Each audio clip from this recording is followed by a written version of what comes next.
अंकित और सौम्या अपने एक कॉमन फ्रेंड की शादी अटेंड करने के लिए उसके गांव आए थे। उनकी ट्रेन 4 घंटे लेट हो गई थी, इसलिए गांव पहुंचते पहुंचते उन्हें रात के लगभग 12:30 बज गए थे। पूरे स्टेशन पर गहरा सन्नाटा था। ना तो उन्हें वहां कोई पैसेंजर ट्रेन का इंतजार करता हुआ दिख रहा था और ना ही वहां उन्हें कोई स्टेशन मास्टर नजर आ रहा था। स्टेशन से बाहर निकलकर वो दोनों टैक्सी ढूंढने लगे, लेकिन वहां दूर दूर तक उन्हें अपने सिवा कोई इंसान तो छोड़ो, एक परिंदा भी नजर नहीं आ रहा था। ये कैसा भूतिया सा रेलवे स्टेशन है? ना तो यहाँ पर कोई भी इंसान है और ना ही कोई टैक्सी वाला नजर आ रहा है। सौम्या के इतना कहते ही अचानक उनके सामने एक टैक्सी आकर रुकी। टैक्सी वाले ने गाड़ी के शीशे को नीचे किया और उसने पूछते हुए कहा, आप लोगों को अपनी जान प्यारी ना है के? इतनी रात को क्या कर रहे हो यहाँ? इस गांव में पहली बार आए हो के? अब हाँ, हम इस गांव में पहली बार आए हैं, लेकिन तुम्हारी इन बातों से तुम्हारा क्या मतलब है? मतलब के साहब जी, आप तो ऐसे कह रहे हो जैसे आपको यहाँ के गांव के बारे में कुछ पता ही ना हो। हाँ, इतनी रात गए किसी भूत वूत ने पकड़ लिया तो खामा खा लेने के देने पड़ जावेंगे। अरे भाई, तुम अपनी ये फालतू की बात बंद करो और ये बताओ, देवगढ़ चलोगे क्या? देवगढ़ की सब्जी मंडी के पास जाना है हमें। ना साहब जी ना, आपने तो अपनी जान से प्यार को नहीं पर मने है। इतनी रात गए मैं यहाँ से कहीं ना जाऊं भाई, और देवगढ़ जाने से तो भैया राम बचावे। अरे भाई, क्या प्रॉब्लम है तुझे? चाहे तो डबल ट्रिपल पैसे ले लियो यार, पर चल ले भाई अभी।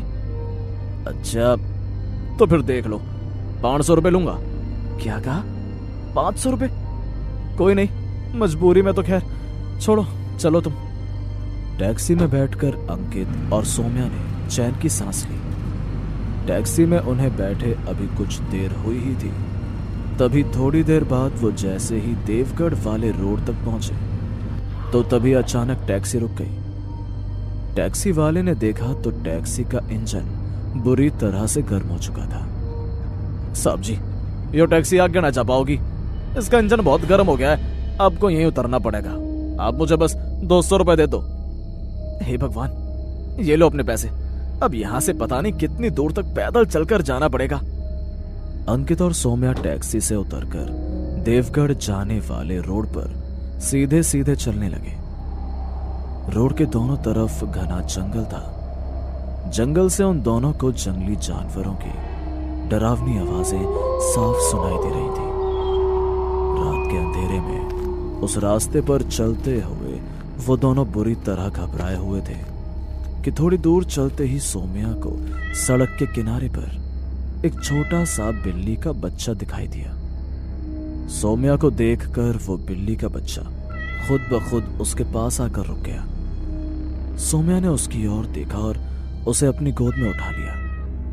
वो अंकित के साथ फिर से आगे की ओर बढ़ने लगी। वो दोनों थोड़ी दूर तक चले कि तभी सौम्या को अचानक वो बिल्ली का बच्चा असामान्य तौर पर बहुत ही भारी महसूस होने लगा। अंकित, मुझे ऐसा लग रहा है जैसे ये बिल्ली का बच्चा मेरे हर बढ़ते कदम के साथ बहुत ही भारी हो रहा है। तुम प्लीज इसे पकड़ो ना। वैसे तो बोलती हो मैं इतनी स्ट्रांग हूँ, और एक बिल्ली का छोटा सा बच्चा नहीं उठाया जा रहा तुमसे? हाँ लाओ मुझे दो। उस बिल्ली के बच्चे को अपने हाथ में लिए अंकित जैसे ही थोड़ी आगे बढ़ा तो उसे भी वो कुछ भारी सा महसूस होने लगा। उसने सौम्या से कहा, तुम ठीक कह रही थी, मुझे भी ये बच्चा कुछ ज्यादा ही भारी सा लग रहा है। अब इसे उठाना भी मुश्किल हो रहा है अब मेरे लिए। मुझे कुछ ठीक नहीं लग रहा। एक काम करो, तुम इस बच्चे को वहां साइड पर छोड़ाओ। सौम्या के कहने पर अंकित ने जैसे ही उसे अपनी गोद से उतारा तो उनकी आंखों के सामने से अचानक वो बिल्ली का बच्चा कहीं गायब हो गया। अचानक उसे अपने सामने से कहीं गायब होता देखकर डर के मारे उन दोनों का बुरा हाल हो गया। वो दोनों एक दूसरे का हाथ पकड़कर बहुत ही तेजी से आगे बढ़ने लगे। ये सब क्या था अंकित? वो बिल्ली का बच्चा अचानक हमारे सामने से कैसे गायब हो गया? मुझे बहुत डर लग रहा है। डर तो मुझे भी लग रहा है सौम्या, लेकिन प्लीज अभी तुम कुछ मत बोलो। जरूर वो कोई छलावा था। अच्छा हुआ हमने सही समय पर उसे छोड़ दिया, वरना न जाने वो हमारे साथ क्या करता। डर से बेहाल वो दोनों अभी कुछ दूर आगे बढ़े ही थे कि तभी उन्हें पीछे से किसी के हॉर्न की आवाज सुनाई दी। उन्होंने जैसे ही पीछे मुड़कर देखा तो एक बस उनके पास आ रही थी। उस बस को आता देखकर उनकी जान में जान आई और वो अपने हाथ से बस को रोकने का इशारा करने लगे। अंधेरे में ड्राइवर की नजर जैसे ही उन दोनों पर पड़ी तो उसने बस को रोक दिया। बस के रुकते ही अंकित और सौम्या बस के दरवाजे के पास जाकर खड़े हो गए। कंडक्टर ने गेट को खोलते ही बड़ी ही गंभीर आवाज में उनसे कहा, आप इतनी रात गए इस सुनसान रोड पर क्यों आए? आप जानते नहीं क्या ये गांव कितना खतरनाक है? न जाने इतनी रात गए कितनी आत्माएं भटकती हैं यहाँ। अरे बोलता ही रहेगा या उन्हें अंदर भी आने देगा? आ जाओ मैडम जी, आ जाओ। ड्राइवर के इतना कहते ही सौम्या ने जैसे ही बस की पहली सीढ़ी पर अपना कदम रखा कि तभी अंकित की नजर बस में बैठे पैसेंजर्स पर पड़ी। उन्हें देखकर अंकित के पैरों तले जमीन खिसक गई, क्योंकि बस में बैठे उन सभी पैसेंजर्स के पैर किसी आम इंसान जैसे नहीं थे, बल्कि उल्टे थे। ये देखते ही अंकित ने बड़ी ही फुर्ती से सौम्या को बस की सीढ़ी से नीचे खींच लिया कि तभी वो बस अचानक उनके सामने से कहीं गायब हो गई। डर के मारे अब अंकित और सौम्या का शरीर बुरी तरह कांप रहा था। वो दोनों इस हद तक डर चुके थे कि आगे एक कदम बढ़ाना भी उनके लिए अब बहुत मुश्किल हो गया था। वो मन ही मन बस यही प्रार्थना कर रहे थे कि भगवान उन्हें बचा ले। वो दोनों हिम्मत करके भगवान का नाम लेते हुए आगे की ओर बढ़ने लगे कि थोड़ी दूर चलते ही उन्हें वहां से एक साइकिल से गुजरता हुआ आदमी दिखाई दिया। उसे देखते ही उन दोनों के मन में फिर से वही डर आने लगा। आज रात अपने साथ हुए उन दो हादसों के बाद वो दोनों बहुत बुरी तरह घबराए हुए थे। इसलिए वो नहीं चाहते थे कि उस साइकिल वाले आदमी की नजर उन दोनों पर पड़े। लेकिन तभी उस साइकिल पर सवार आदमी ने उन दोनों की ओर देखा और उनके पास आ गया। उस आदमी को अपने सामने देखकर उन दोनों की रूह कांप गई। उनके चेहरे पर आए भावों को देखकर वो आदमी समझ गया कि इस रास्ते पर इन दोनों के साथ जरूर कुछ घटना घटी है। इसलिए वो बड़े ही शांत स्वभाव से उन दोनों से पूछने लगा, लगता है आप दोनों के साथ जरूर यहाँ कोई भूतिया घटना घटी है। आप एक काम कीजिए, आप दोनों मेरे साथ साथ चलिए। आगे थोड़ी दूर पर एक दरगाह है, आप सुबह होने तक वहीं रुक जाना। और हाँ, मौलवी साहब के आने के बाद उनसे झाड़ा लगवाकर ही वहां से आगे बढ़ना। उस आदमी की बात सुनकर उन दोनों का मन कुछ शांत हुआ और वो दोनों उस आदमी के साथ साथ आगे बढ़ने लगे। कुछ दूर चलने के बाद वो दरगाह पर पहुंच गए। उस आदमी ने उन्हें मौलवी साहब के आने तक दरगाह में रुकने को कहा और वहां से अंदर अपने गांव की ओर चला गया। दरगाह पर पहुंचकर उन दोनों को कुछ राहत महसूस हुई, लेकिन अभी भी उनके मन में वही खौफनाक बात बार बार याद आ रही थी। कुछ ही देर में उन दोनों को वहां बैठे हुए नींद आ गई कि थोड़ी देर बाद उन्हें अपने चेहरे पर कुछ गीला सा महसूस हुआ कि तभी वो दोनों अचानक हड़बड़ाकर उठ गए। उन्होंने अपने सामने देखा तो वहां मौलवी साहब खड़े थे, जो उन्हें जगाने के लिए उनके चेहरे पर पानी छिड़क रहे थे। मौलवी साहब को देखकर उन दोनों की जान में जान आई। अंकित ने अपनी घड़ी की ओर देखा तो सुबह के 5 बज चुके थे। उन दोनों ने मौलवी साहब को देखते ही उन्हें कल रात उनके साथ बीती घटनाओं के बारे में बताया। उनकी बात सुनते ही मौलवी साहब ने तुरंत कुछ पढ़ते हुए दरगाह में रखा पाक जल उन दोनों पर छिड़का और उन दोनों को झाड़ा लगाकर मौलवी साहब ने उनसे कहा, खुशकिस्मत हो जो जिंदा बच गए, वरना जो भी यहाँ से रात के समय गुजरता है वो कभी वापस इस दुनिया में लौट कर नहीं आता। यहाँ पर भटक रही अतृप्त आत्माएं उस इंसान को हमेशा के लिए अपने साथ ही ले जाती हैं। इतना कहकर मौलवी साहब ने उन्हें बताया कि कई साल पहले इस गांव में जमींदार जी की बेटी की शादी थी। उनकी बेटी के लिए आने वाली बारात इसी रास्ते से गुजर रही थी। तभी जमींदार जी के कुछ दुश्मनों ने यहां से गुजर रही बारात और बारात की बस में बैठे हुए सभी लोगों को मार डाला और गांव में घुसकर जमींदार साहब और उनके पूरे परिवार को भी खत्म कर दिया। छोटा सा गांव था ये। जब गांव वाले ने जमींदार साहब के परिवार को उन लोगों से बचाने की कोशिश की तो उस सब के बीच गांव के बहुत सारे लोग भी मारे गए। तब से रात के समय इस गांव में उन लोगों की अतृप्त आत्माएं भटकती हैं और इस रास्ते से गुजरने वाले लोगों को वही बस दिखाई देती है और जो कोई भी उसके अंदर बैठ जाता है वो कभी वापस लौटकर नहीं आता। और रात के समय इस गांव में जाने वाला इंसान सुबह तक अपनी जिंदगी से हार चुका होता है। बहुत से लोगों ने अपने खेतों से रात के समय गांव के अंदर ऐसे हादसों को होते देखा है और उस बस में वहां से गुजरने वाले लोगों के बैठने के बाद गायब होते देखा है। वो तो अच्छा हुआ कि वो भला आदमी उन दोनों को मिल गया, वरना अगर वो दोनों उस गांव के अंदर चले जाते तो फिर कभी वहां से जिंदा लौटकर नहीं आते। मौलवी साहब की बात सुनकर अंकित और सौम्या का डर के मारे बुरा हाल हो गया था, लेकिन उन्होंने आंखें बंद कर भगवान का धन्यवाद किया कि वो दोनों सही सलामत बच पाए। उन्होंने दरगाह में माथा टेककर मौलवी साहब का बहुत बहुत धन्यवाद किया और वहां से चले गए। अगर अंकिता और सौम्या पहले ही उस टैक्सी वाले की बात को मानकर उस रास्ते पर न गए होते तो शायद उन दोनों के साथ ऐसा कोई हादसा होता ही नहीं। इसलिए कहते हैं दोस्तों, कभी कभी हमें अपनी जिद छोड़कर दूसरों की बात पर भी गौर करना चाहिए। क्या पता उनकी उस बात के पीछे आपका ही भला छिपा हो। अंकित और सौम्या उस रात के हादसे के बाद जिंदा तो बच गए, लेकिन वो अपनी पूरी जिंदगी में कभी भी वो रात भूल नहीं पाए। मेरा नाम सुबोध है। आज से तकरीबन 12 साल पहले की बात है। मैं एक प्राइवेट कंपनी में अच्छे पद पर परचेज डिपार्टमेंट के लिए काम कर रहा था। उस वक्त तक मेरी शादी भी नहीं हुई थी और मैं अपने शहर रेवाड़ी से गुरुग्राम, जो कि उस समय गुड़गांव हुआ करता था, अक्सर गाड़ी से सफ़र किया करता था। मुझे अक्सर ही गुड़गांव या आसपास के इलाकों में परचेज का काम देखने के लिए जाना पड़ता था, जहां मैं दिन में काम खत्म होने के बाद नाइट में किसी होटल में रुककर अगले दिन अपने घर लौटता था। वो सर्दियों के दिन थे।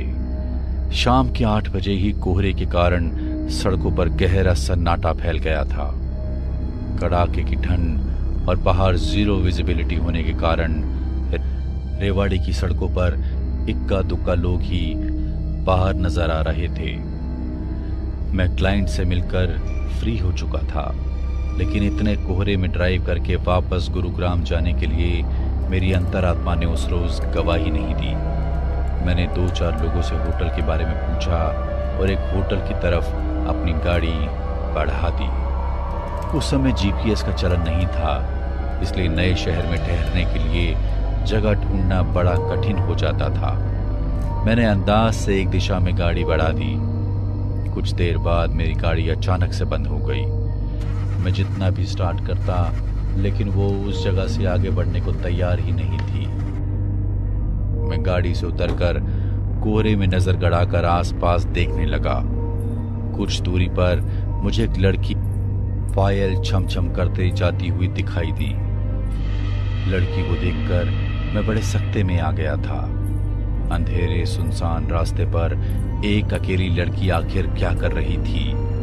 मैं भी सोच ही रहा था कि अचानक वह लड़की मेरी आंखों से ओझल हो गई। मैं अब समझ नहीं पा रहा था कि अचानक सड़क पर चलते चलते कोई गायब कैसे हो सकता है।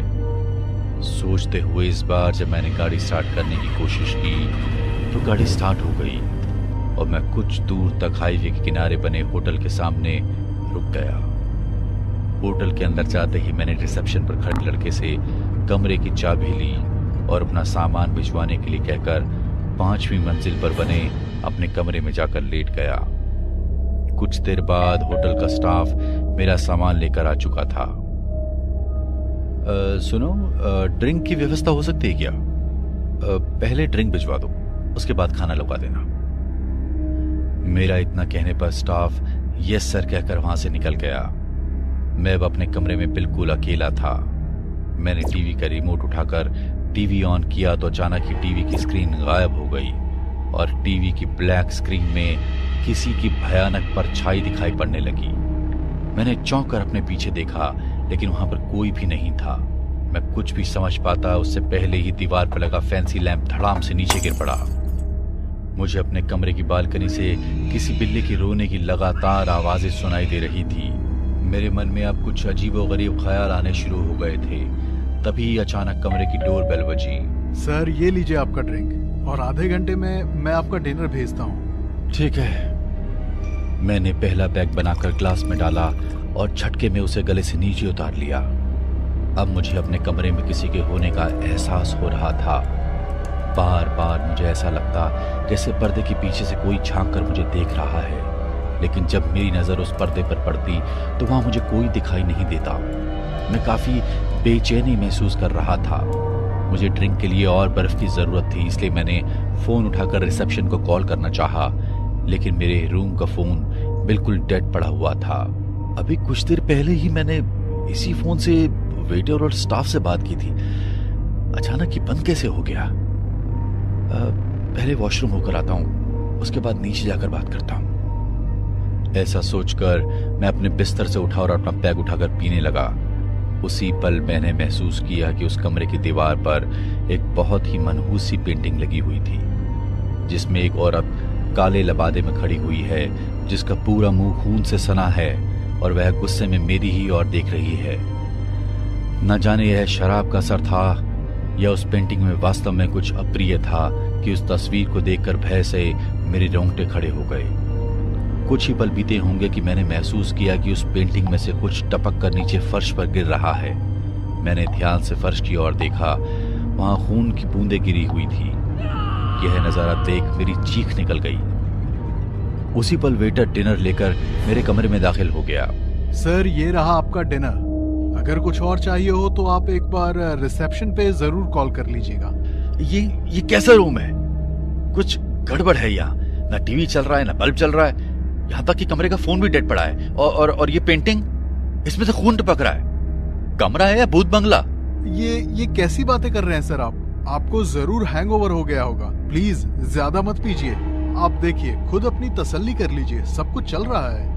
मेरी शिकायत करते ही वेटर ने खट से टीवी ऑन करके दिखा दिया और फोन पर भी रिसेप्शन को कॉल करके दिखा दिया।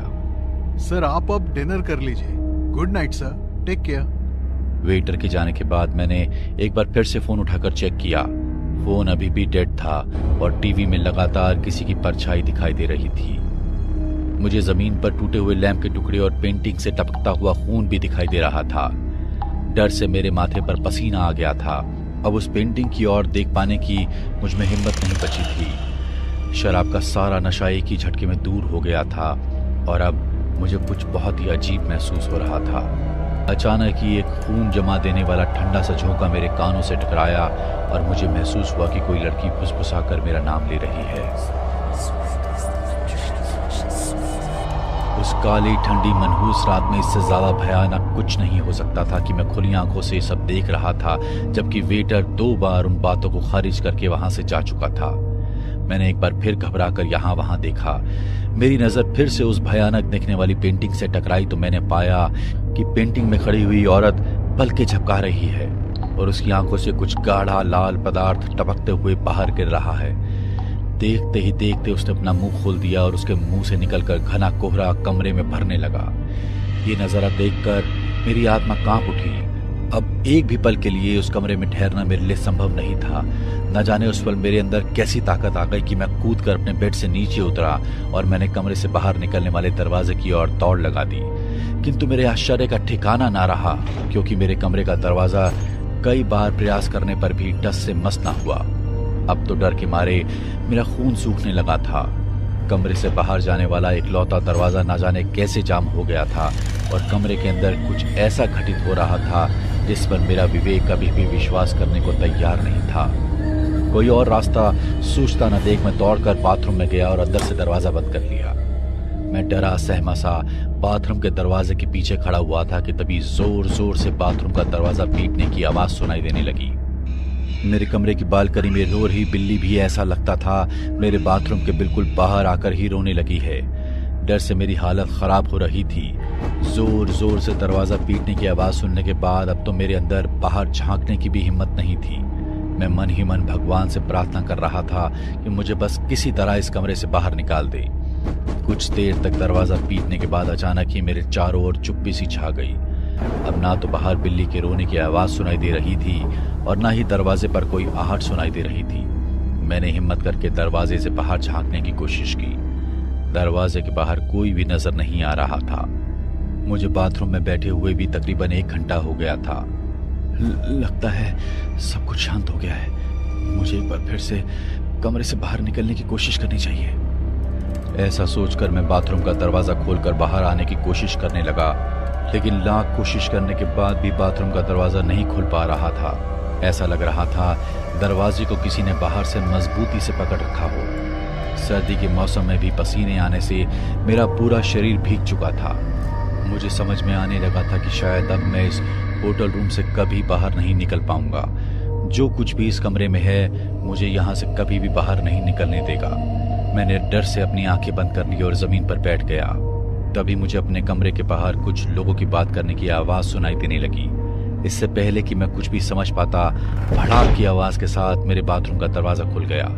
मैं इस कदर डर रहा था कि दरवाजा खुलने के बाद मैंने अपनी गर्दन उठाकर सामने देखने की कोशिश भी नहीं की। तभी होटल के मैनेजर और वेटर की आवाज मेरे कानों में पड़ी। अरे सर, आप ठीक तो है ना? क्या हुआ आपको? आप ये बाथरूम में कैसे फंस गए? मैनेजर की आवाज सुनकर मैंने अपनी गर्दन उठाकर ऊपर देखा तो सामने मैनेजर और वेटर चिंतित दिखाई दे रहे थे। इस कमरे में कुछ है, कुछ बहुत डरावना, जो मुझे अपने यहाँ होने का एहसास दिला रहा है। मैं होटल के कमरे से निकलकर बाहर भागना चाहता था, लेकिन किसी ने मेरा कमरा बाहर से बंद कर दिया।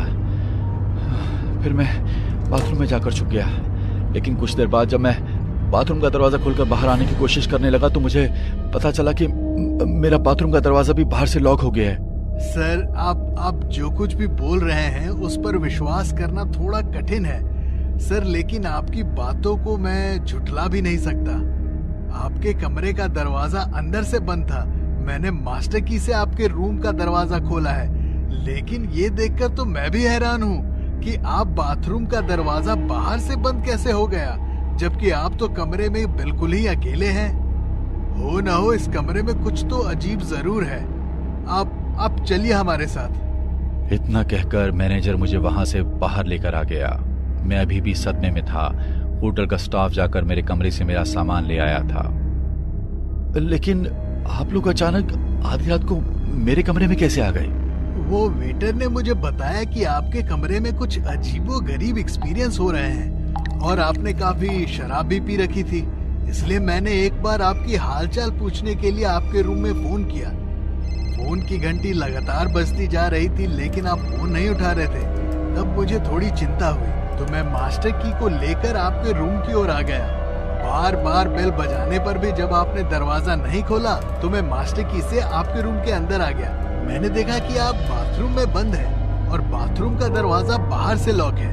वह एक छोटा सा होटल था। मेरे साथ आधी रात को हुई इस डरावनी घटना के बाद होटल का सारा स्टाफ रिसेप्शन पर जमा हो गया था और लोग तरह तरह की बातें कर रहे थे। तभी वहां के लोकल स्टाफ ने बताया, सर, रास्ते में आते समय आपको कोई भूत या छलावा मिल गया होगा।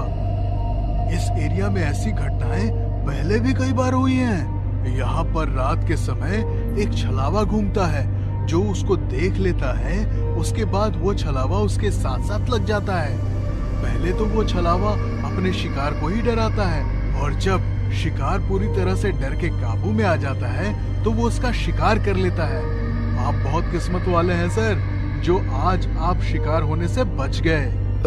मैं नहीं जानता छलावा या भूत क्या होता है, लेकिन होटल आते समय मुझे एक सुनसान रास्ते पर अंधेरे में एक लड़की पायल पहनी हुई दिखाई जरूर दी थी, जो कुछ ही पलों में वहां से गायब हो गई थी। स्टाफ के मुताबिक वो लड़की एक छलावा थी जो मेरे साथ होटल तक आ गई थी। आज भी उस रात को याद करके मेरा कलेजा डर से कांप उठता है। हमें पूरा यकीन है दोस्तों कि आप लोगों को ये कहानी जरूर पसंद आई होगी। अगर आपके साथ भी कुछ ऐसे अनकहे किस्से हो चुके हैं तो प्लीज हमारे साथ शेयर करें, हम जरूर अपने चैनल पर उनको दिखाएंगे।